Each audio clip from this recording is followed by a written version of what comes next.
Hoje eu pensei em trazer um vídeo um pouco mais curto, mais focado, para abordar um assunto que eu diria um dos mais relevantes da química, que são as forças intermoleculares. O assunto em si é curtinho, mas ocupa um lugar de centralidade na compreensão de muitos outros assuntos da química que são frequentemente abordados pela prova do Enem. E claro, sejam todas e todos muito bem-vindos de volta ao canal. Se você ainda não me conhece, eu sou Franklin Luan, professor mestre doutor em Psicologia e aprovado em Medicina em uma federal. Por óbvio, as forças intermoleculares são forças exercidas para se manterem unidas duas ou mais moléculas. E aí, todas as propriedades físico-químicas das substâncias dependem direta ou indiretamente da natureza e da intensidade dessas forças. A gente pode até afirmar que se não fossem essas forças de coesão, todas as substâncias seriam gasosas. Por exemplo, o que impede as moléculas de água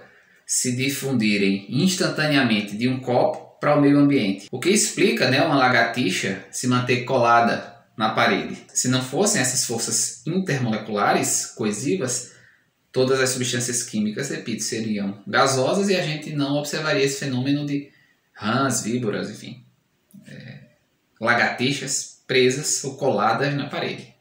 Tá certo? E aí já dá para a gente entender por que essas forças intermoleculares são tão importantes para a química. Porque, de certa forma, são essas forças moleculares que provocam estágios físicos diferentes nos compostos químicos. E aí, em linhas gerais, a gente pode dizer que uma força ela é mais ou menos intensa conforme a polaridade da molécula. Mas antes de falar da intensidade da força intermolecular, é importante que a gente compreenda qual é a natureza dessa força. E aí a gente tem que entender que todas as forças intermoleculares possuem uma natureza elétrica entre polos permanentes ou polos induzidos. Tá certo? Eu diria que a gente pode classificar essas interações em duas categorias: forças entre moléculas e forças entre íons e moléculas. Em termos de força ou de intensidade dessas interações, existem 4 tipos, conforme vocês conseguem enxergar aqui no quadro. Quando a interação se forma entre moléculas apolares, apolar mais apolar,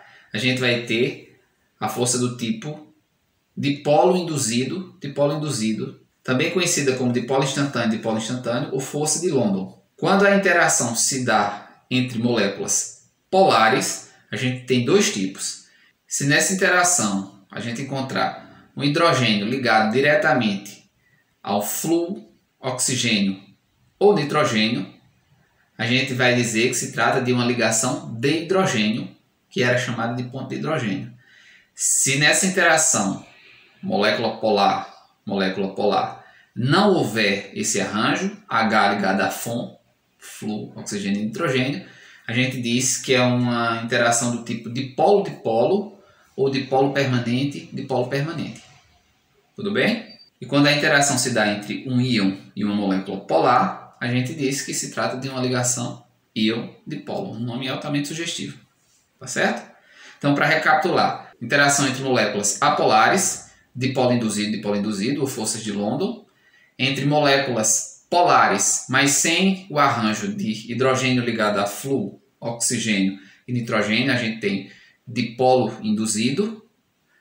Se ocorrer entre moléculas polares, mas com o arranjo hidrogênio ligado a oxigênio, fluo, nitrogênio, a gente tem ligação de hidrogênio. E se for uma interação entre um íon e uma molécula polar, a interação é chamada de íon-dipolo. E aí, numa escala crescente de força de intensidade, a gente tem que a interação íon-dipolo é a mais forte, seguida pela ligação de hidrogênio, depois vem a dipolo permanente e, por fim, a dipolo induzido ou força de London. E aí vale abrir um parêntese para dar um destaque na interação íon-dipolo, que é a atração, como disse, entre um íon e moléculas apolares, e que esse tipo de interação está muito presente no fenômeno da solvatação, que acontece muitas vezes quando a gente dissolve íons em meio aquoso. Para finalizar, eu vou enfatizar algumas propriedades que são influenciadas pelo tipo e pela intensidade das forças intermoleculares. A primeira, ponto de fusão e ponto de ebulição. Quanto mais forte foi a interação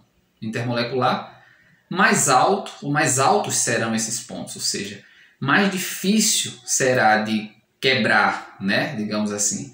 essa força, essa interação para gerar um novo arranjo. Segunda propriedade, volatilidade.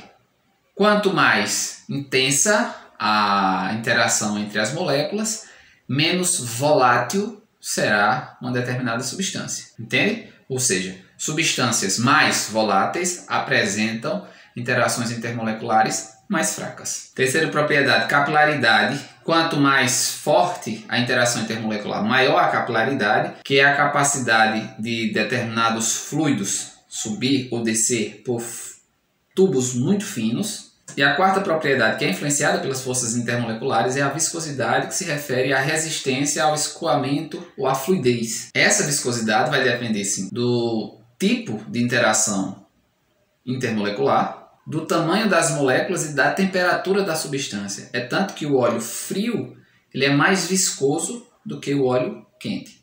Tá certo? Aqui na descrição você vai encontrar um material em PDF com uma síntese dos principais tópicos abordados no vídeo de hoje, para você acessar gratuitamente, baixar e revisar, tá bom? Então é isso. Esse foi um apanhado geral de um assunto, repito, providencial, para você entender tantos outros assuntos da física, entender funções orgânicas, entender as propriedades físico-químicas das funções orgânicas, propriedades coligativas. Tudo isso depende do entendimento do que são e de como se classificam as funções, as forças intermoleculares, tá bom?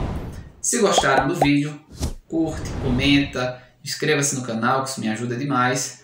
Este vídeo vai ficando por aqui. Eu agradeço de coração. Forte abraço e até mais.